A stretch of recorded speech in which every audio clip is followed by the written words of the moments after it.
한 번 쉬었고 구정빈하고 또 한 번 쉬고 그리고 오늘 두 번 세고 세 번째 모임 것 같습니다. 그래서 그 시간이 많아서 이렇게 준비하다 보니까 아직 또 이건 끝맺지는 못하고 그냥 중간 생략이라고 했습니다만 여섯 장에 대해서 여러분에게 너무 부담을 좀 같은 죄송합니다만 그저 3주 묵은 거 한꺼번에 공부하시냐고 이렇게 생각해 주시면 되겠습니다. 근데 뭐 여기 각계에서 참 젊음을 바치셔서 나라를 위해서 일하신 분들이 다 모여 계십니다만은 요즘에 그 비리 사고가 그 지방자치단체로부터 시작돼가지고 특히 교육계에 그게 우리가 뻗은 듯이 이렇게 느껴지고 있습니다.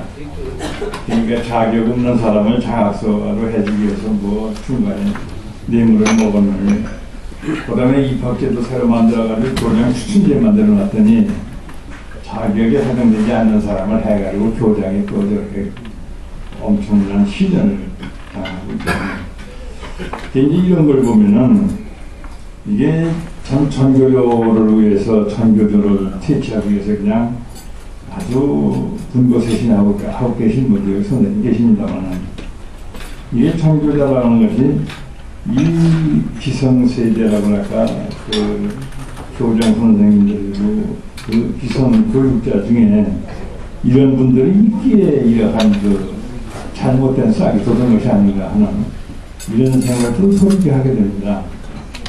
저는 참 안타깝고 하니까 그 대통령이 직접 무슨 비리와의 전쟁, 교육과의 전쟁 해가지고 현장을 챙기겠다고 이렇게 나서니 이거 참 한심한 일이 아닌가 이렇게 느끼기도 합니다.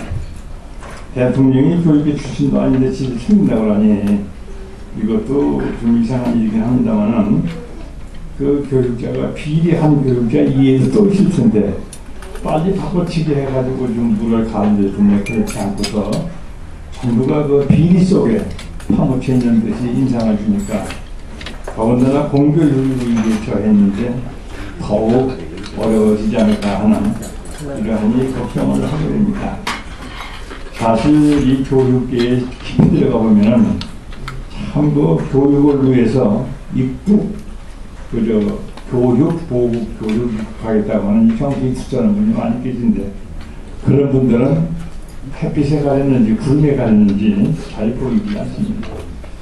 그래서 여기 지금 6장으로 되어 있긴 합니다만은 이 페이지의 상단부에 보시면은 거기에 요약해서 그 살신성인, 살신성의, 살신성리의 성지, 성춘, 성신, 성윤수 이 8가지 모델을 제시하였습니다.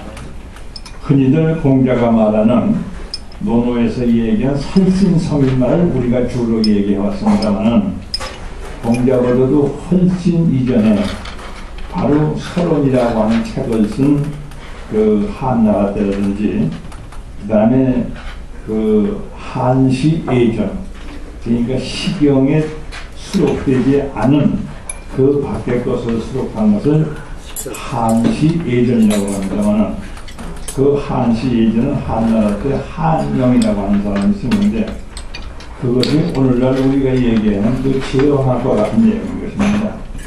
이제 그런 책을 들춰보면은 살신성인만이 아니고 인의예지신 충신 영향에 관해서 다 이러한 그 표상적인 인물이 있다는 것을 제기해 준 것입니다. 그래서 우리들이 그 후학의 입장에서 후진의 이익을 누릴 수 있다는 얘기는 선현들이 이렇게 논리를 정해놓고 정의를 해놓은 덕목을 종합적으로 소화할 수 있다고 하는 것이 바로 후진, 후배가 갖는 그 이익이다. 그래서 이 집을 져도 먼저 진 집보다는 10년 후에 진 집이 더 멋있어 보이는 것은 바로 후진의 이익이라고 이렇게 얘기를 합니다. 아마 우리나라가 다른 나라에 비해서 역경에 처해 있으면서도 가장 모범적인 발전을 이룩했다고 칭찬의 대상이 되는 것도 이러한 후진의 이익을 잘 수행하기 때문에 그런 것이 아닌가 느껴집니다. 후진의 이익을 수행해서 그런지 모르겠지만 그냥 그 밴쿠버 올림픽에서 금메달은 뜻하지 않은 금메달을 막 쏘아주려고 있어요. 이런 것도 아마도 그 다른 선수들의 그 장기와 다른 선수들의 결함을 잘 검토해서 그것을 보완하고 조작한 데서 얻어진 결과가 있으니 됩니다. 그래서 이제 공자가 살신성인이라고 했습니다만, 공자 자신이 자기 몸을 죽여서 성인했느냐 하는, 자기 몸을 죽이는 것도 중요합니다만은 바로 살신 정신이 중요한 것입니다. 그래서 이 공자가 이 살신성인을 많이 강조했습니다만은, 이분이 53세 처음으로 노나라에, 우리로 말하면 대법원장이 됐어요.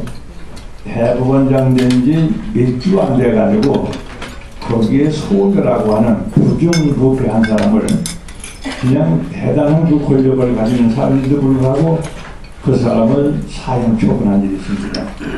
그래서 그 제자들도 깜짝 놀랐어요. 저렇게 승면이 벼슬자리에 들어가자마자 사람을 죽였다고 이제 이런 것을 가지고 논의를 많이 합니다만은, 근데 이제 공자가 그런 질문을 볼 적마다 이 사람에게는 이 사람이 저지른 비리와 부정 이외에 또 5가지 죄가 있다 해가지고 그 5가지 죄를 설명하는데 기가 막혀요.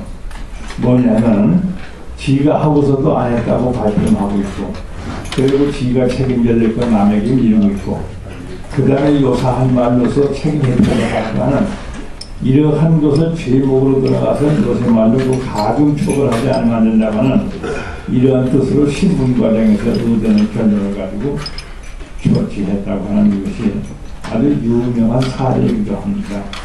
그래서 이분은 다른 사람이 위협을 느끼면서 하지 못하는 일을 바로 행동으로 옮겼다고 하는 점에서 자기 몸을 죽여서 인을 이룩한 이상의 그러한 살신성인 정신을 발휘했다는 이런 얘기인데, 그래서 이분이 살신성이라고 하는 것은 꼭 자기 몸을 죽여야 된다고 하는 것보다는 정신을 얘기하는 것입니다. 그리고 이제 두 번째, 살신성이라고 하는 것은 또 뭐냐 하면은 대의 앞에 자기 몸을 던진다는 얘기인데, 그 당나라 임금이 굉장히 그 현군입니다만은 그분을 도와서 그 우리말로 하면 영의정을 한 총리를 한 분이 이윤이라고 하는 분입니다. 그런데 그 이윤이라고 하는 분은 바로 한울금을 도와서 건국이 공헌하기도 했습니다만, 그 둘째 임금이 태갈이라고 오만불선해요. 그러니까 자기가 모시던 선왕을 서거했고, 그 아들이 후계자가 돼가지고 임금이 됐는데 폭군형 임금이에요. 그래서 이 총리가 바로 그 임금을 3년 동안에 연금을 시킵니다.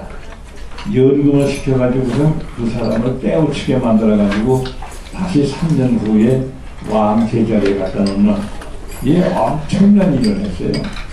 그래서 이걸 죽게 아니면 살게 아니면 일 못합니다. 그래서 이제 그 이유는 그런 의미에서 국가를 수행하기 위한 대의 앞에서는 자기 몸을 돌보지 않는다고 하는 데서 살신성의의 표준을 이 사람 얘기하는데, 그래서 중국에서도 이 사람을 가르쳐서 성기인자, 성인으로서 책임을 가장 잘 수행한 사람이라고 하는 이러한 표상적인 인물이 되는 것입니다. 그 다음에 셋째는 살신성의의 이 예라고 하는 것은 여러분 잘 아시겠습니다만 질서입니다. 그런데 여기에는 주나라 때 그 주공이라고 하는 이분을 살신성의의 표준인간상으로 이렇게 공자께서도 칭찬을 합니다만은, 이분은 어떤 분이냐면 그 무왕의 동생이고, 무왕이 95세 죽을 적에 아들이 13살밖에 안 됐어요.